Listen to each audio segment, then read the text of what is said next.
Hello, everyone. This is Ed Brenniger, and welcome to the Eddy Network podcast. And my guest today is Dr. Barbara Kleeb from Switzerland.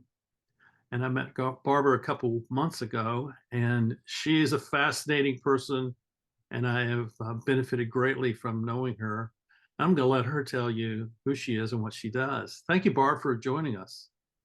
Thank you, Ed.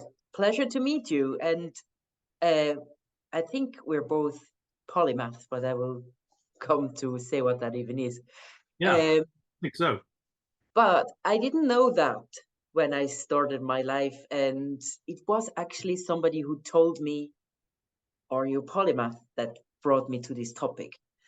So I have uh, I have done an apprenticeship as a photographer.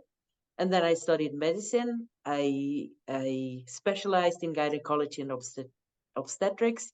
That's a very interesting subject because you can do everything from consultory to ultrasound to doing operations, and so very broad field here in Switzerland. And I think in US it's divided to surgeon, the surgical part, but I enjoy that as well. And once I was bored because I couldn't do all the stuff that I could do in in a place. And then I thought, now I would get frustrated if I don't change something. So I started to do a music course with girls half my age and music theory and everything, and started songwriting. And then I wrote songs. I wrote a song there and I made the concert and let everybody sing with me, and I enjoyed doing it. And then I went to Cuba and I met a singer a salsa singer who is also a taxi driver, and we connected. And I knew when I have written several songs, I will go back to this contact. And he organized me the recording of my 26 songs that I have recorded so far. and and I had world class Cuban musicians, and I mastered with the master of Ed Sheeran and Amy Winehouse, so that the quality is really good of those songs, because I want to not be perfect, but I want it to be really good. So that's another thing that I did, and then I performed those songs rarely, but not so often. But also the concert, I wanted it to be really good. I did one in Cuba. I recorded it, and yeah, I'm just always doing other things and learning other things. And then I started to do a coaching business where I help leaders to whatever they need, overcoming traumas, uh, know who they are, and think differently or get more insights, whatever they need. And for that, I also started a group. And first, I was just calling them business leaders, and then afterwards, I saw a marketer say, you have to find something that attracts people, and you're the happiest if those people are like you are. And then the word polymath popped into my head again. The light And bulb went on.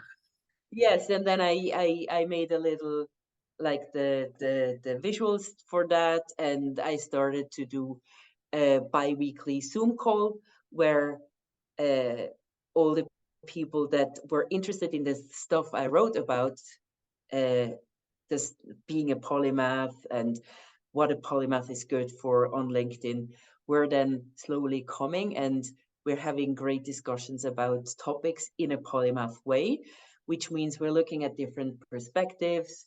And it's a very beautiful place because nobody is against the others, or I would stop that if that would be the case.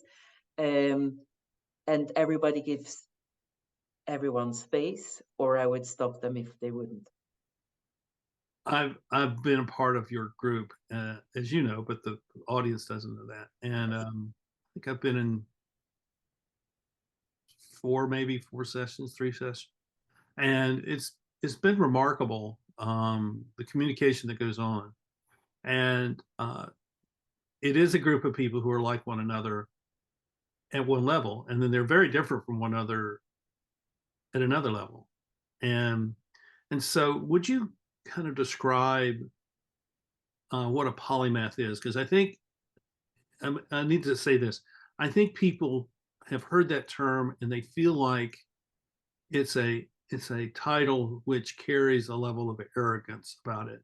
Oh, you're a polymath, so you're one of those. No, it really isn't that way. But I think we need we need to provide a way of understanding what this really means. Yes, polymath simply comes from many learnings. In Greek, yeah, I'm not able to speak Greek, but I know that polymathein or something like this it's called, and it's just people who are deeply curious. There are different words for polymath. Another one is multi-potentialite, or like you said, neo generalist and stuff like this. There are many words for that, but I think it's just a different way of thinking. So I'm not following a process.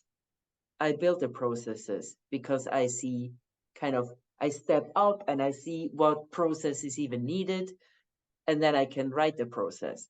But if you tell me I have to follow the process, I'm not so happy because I don't like to be controlled. So you have, I'm going to use my language because this is what I've done. You have identified a pattern of Yes. thought, pattern of behavior, pattern of choice, but a set of patterns, and you have constructed a group and a world of people who fit into those patterns. Yeah, you could say that like that. There's no official polymath test, Right. and I hope there will never be one I agree. because I think it's a different way of thinking, and the polymaths are very diverse. Some even are neurodivergent. Some have ADHD or autism, but are very brilliant. And some have 5 PhDs, and others have none. Mhm. So, but they are all understanding each other. And in the discussions, it's very interesting. You can see that everybody is brilliantly intelligent, but some have even problems speaking, and through the repetitive group meetings that diminishes a bit. But then you can see what they write, and you see that they're brilliantly clever and have this way of connective thinking that is, yeah, it's interesting to me. And then once you recognize polymath and you recognize that you are one, and you look at what rock stars did I listen to? It's Queen. They were all polymaths. Uh, what people are really the ones that stick around me? They are mostly polymaths. So that's the interesting thing about it. Yeah. Yeah. And I think one of the things that I find is that people think of polymath as highly intelligent, and I think that may be true, but but that's not their purpose. Their purpose is not to be intelligent. Their purpose is to learn and to make these connections. And so I know people who don't have educations after high school who I would consider polymaths because their perception of the world is so all encompassing and so well connected. And you can say something to them and they intuitively know exactly what you're saying. And I've talked with them about what you're doing. I've talked with some of these folks and they totally get it. And they, that makes sense to me. And and so I think we live in a society where people who have advanced degrees, people who are recognized as geniuses or high functioning intellectuals, they end up being elevated to a stature that everyone else doesn't ever go to. But to me, there's another facet to this, and I see these polymaths as being accomplished people.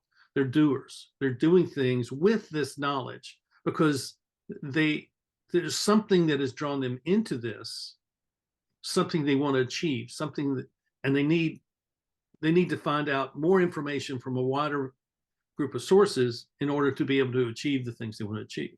Is that an accurate way of Yeah, talking? that's true.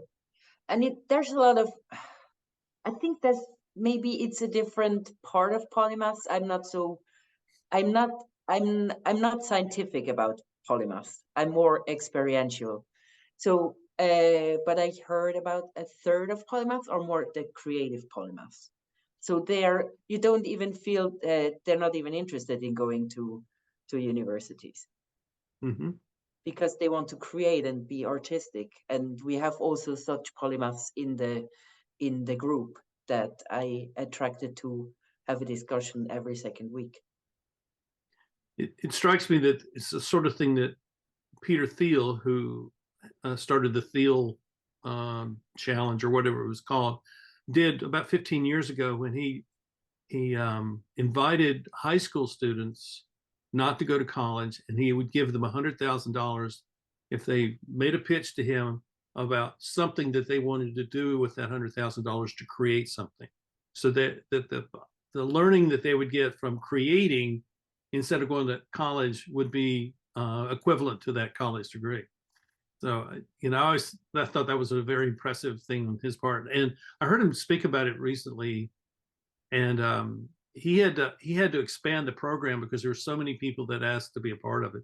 So I think that's a good thing. Yeah, it's cool.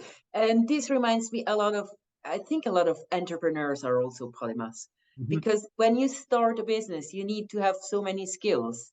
So as you need to be a polymath or at least go into this direction to be able to master all the tasks plus to connect all the information that's coming at you and making a strategy and plan and find out how to fine tune yourself and your business to the environment.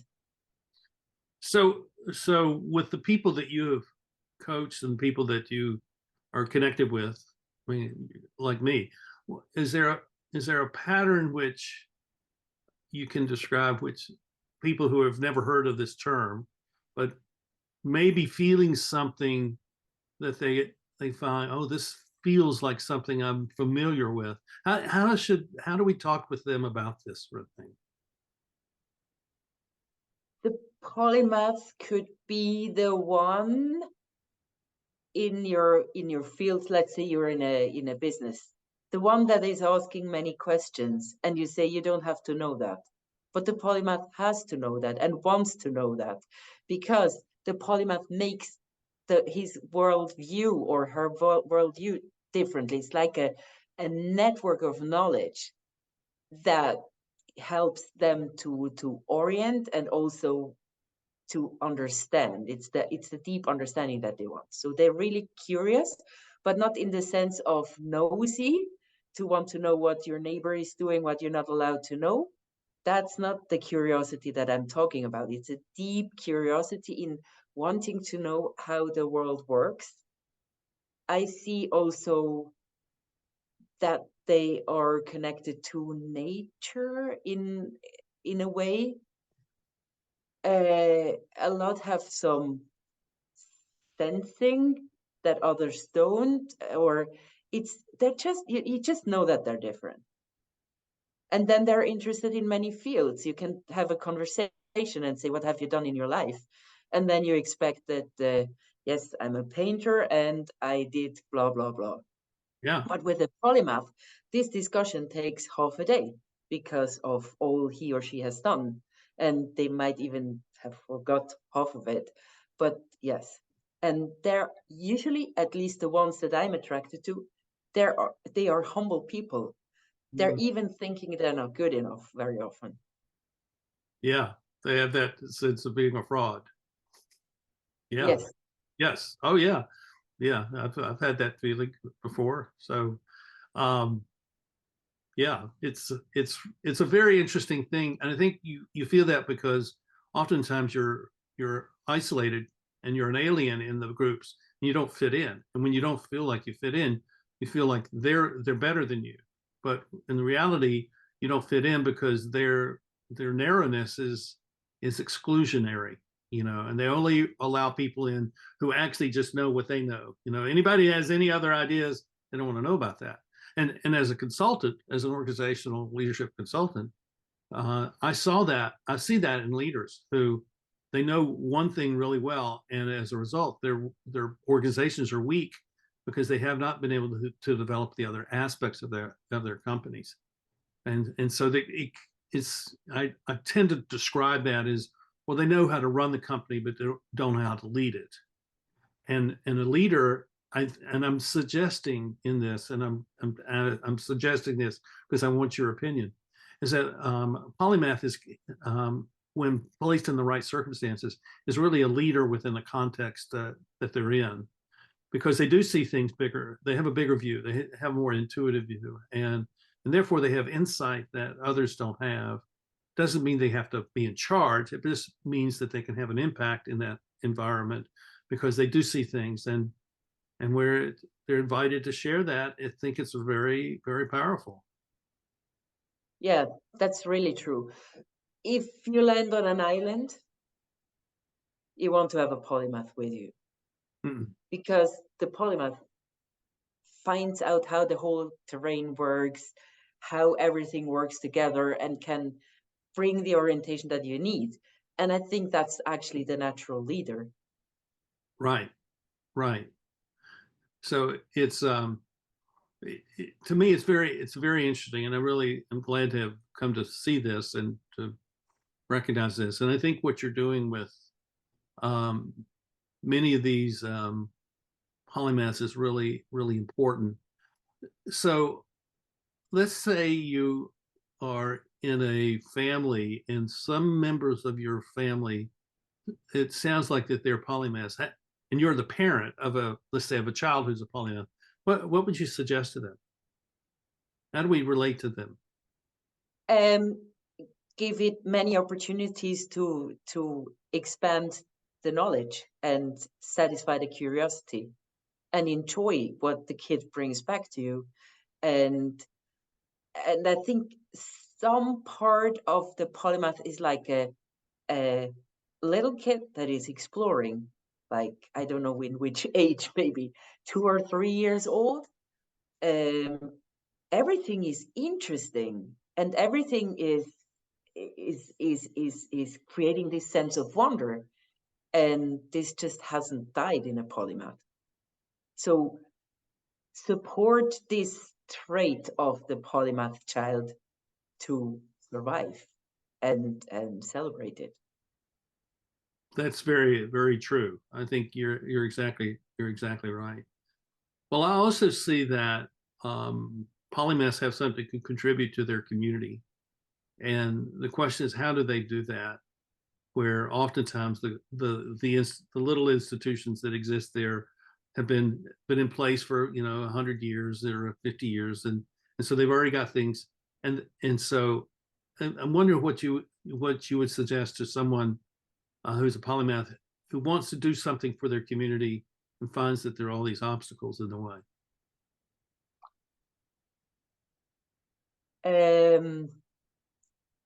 I think that maybe I'm not into community work too much, but I I was in a project in working for Romania in a system thinking way. I was kind of more of a bystander, but then I got some insight into this, and I think maybe the structures are becoming too fixed over time. Mhm. And then if you have a polymath that collaborates, and you're open enough for change, and maybe you could do it in a playful way, I would say, because then it's most fun.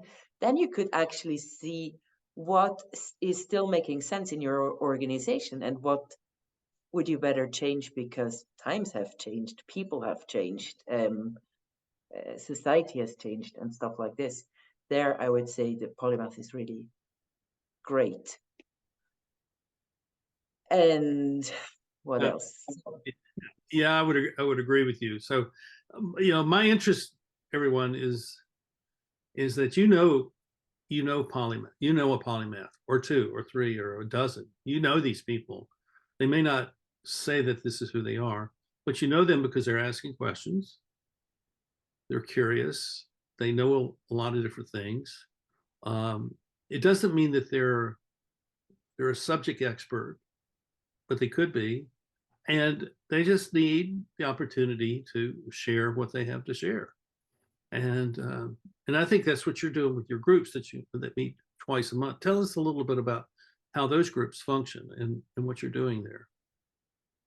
So I started the group and just having a discussion. In the beginning, it was like 3 people or so. So I found out that it's at least how my brain works and how the group works best is I'm giving everybody a space to voice their opinion, and I don't let the discussion go over cross. And like that, it's bundling the time to be much more effective in what's coming out about a subject, because everybody can just in peace and have the space and say their stuff, and then maybe relate it to somebody else, but it's not important, because it's more important to have different perspectives. And then you think, oh, now I know so much more about this topic. And my attitude is I'm just a member of a team, and some people might know hell of a lot more than I do. And I'm just a facilitator and the curious individual who wants to kind of put light on a topic we're talking about. Well, I commend you for what you're doing because you provide an environment, a safe environment for people to express themselves. And it's clear to me that, and this is not just because of your group. It's clear to me everywhere I've gone in my life is that there are a lot of people who have something to say, have something to share, but have never felt free to do so for whatever reason. I'm not judging that. They just have not been in a position where they could share in a manner where it would be respected and heard, and that they could feel a sense of satisfaction in doing that. And that's what happens with what you're doing. And so I think this is bigger than the polymath itself. I think this is really a social benefit that you're creating that's going to have an effect, a broad effect in the world, because every one of us who comes to your group is leaving with a sense of joy and a sense of satisfaction, a sense of being together. And that, as a polymath, you're rooting that experience into your mind, saying, I'm going to go find this, or if I can't find it, I'm going to go create it myself. And Interesting. so I think that's the bigger picture of what you're doing. That, and I celebrate that with you because I'm grateful that you are doing something which is really, I think, very important and valuable for our world. Yeah. And the other, thank you so much. And the other thing that's happening is I know that you have had conversations with at least 1 or 2 members of the group as well. Yeah, And this several. is forming a network of people that are, yeah, they're just geniuses. But I don't say genius to say the ones that are listening, you're not a genius. You are also a genius because you're listening to that up to now and you're following our discussion. But those people in the group, they are having a broader impact because then they're connecting to other people who are like that. I see it as sort of everybody has this a specific talent is theirs, and Yes. to classify it any more than that is to maybe to confine it too much. But everyone has out of their talent the ability to say something which contributes to making something better, something moving something along, progressing an idea or project along, and I see that in my world of leadership that is one of the things that's been missing in organizational leadership. There hasn't been people who facilitated that kind of interaction where people feel the freedom to say something because they always felt like they will be judged or they'll be put down, or it might have some consequence to their job. So I think that what polymaths bring to an organization is a dynamic, an energy, a catalytic type of energy that allows other people to say, oh, well, that makes sense. I want to be a part of that. Or, hey, why don't we take that and move it here and try this? That they are not the head of something, but they have a leadership impact in that they're offering that broad perspective, that dynamic perspective, that systems perspective, which then clarifies the sort of things that maybe the group has been trying to figure out, but they have not been. And because maybe one or two of them tend to dominate the conversation, and Yeah. For whatever reason. So, well, I thank you for this, and this has been fun. How can people find you? And if they're interested in having conversation with you, or maybe even having some coaching with you, if they have a sense that they are a polymath and there is something about their life that they want to explore, how can they find you? I tried different social medias. I do have a YouTube channel, but I'm not looking after it very much. I have Facebook. I'm not there so much. I'm mostly on LinkedIn, and there you can just connect to me and send me a message. And on LinkedIn, you can read my posts if you want to, and then you can either, if it's for you, you can join Networking Coffee, or if you want to know whether you're polymath or you just want to have a conversation with me, there's my Calendly link, which I can also maybe give you to link to this. We can pull all that in the show notes. Yes. Yeah. So, then they can just have a half an hour conversation, and we look where we go from there. very good. Well, folks, I think that hopefully this has expanded your perception of who you might be. I hope so, because I believe everyone has the potential to make a difference in the world.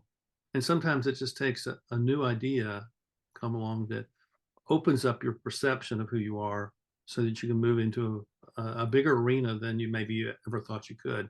And that's one way that polymaths function in our world. So thank you, Barb, for being here. Thank you, everyone.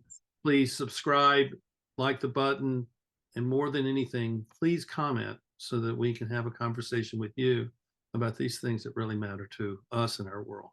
So until then, I'll see you next time. Bye-bye. After recording my conversation with Barb Kleeb, I found that she had sent me a YouTube video of one of her songs called The Bubble.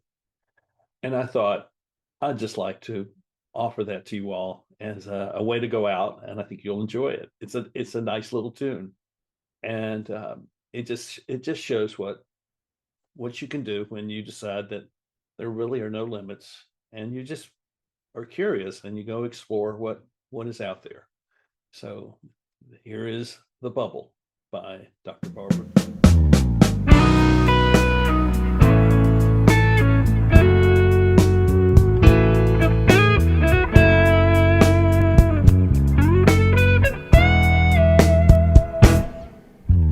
People are rushing, forgetting to breathe, losing connection,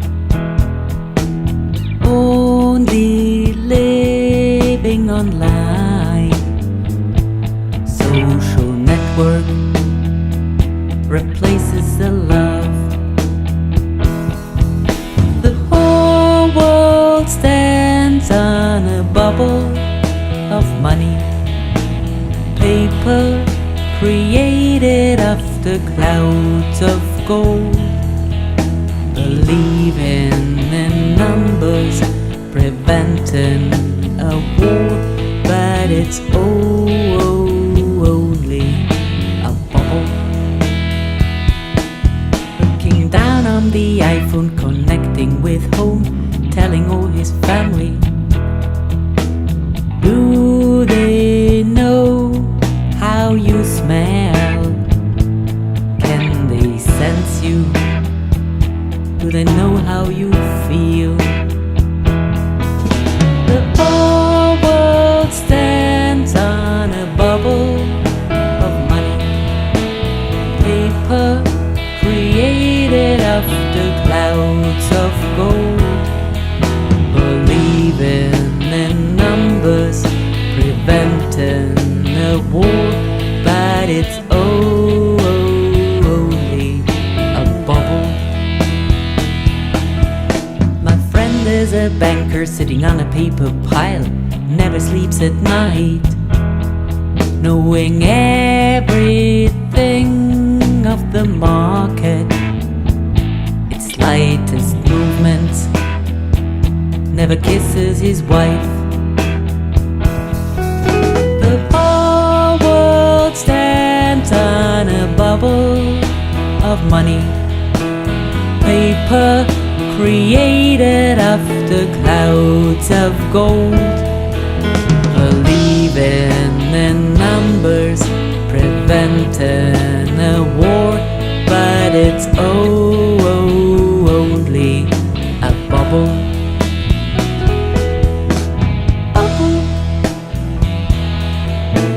Bubble.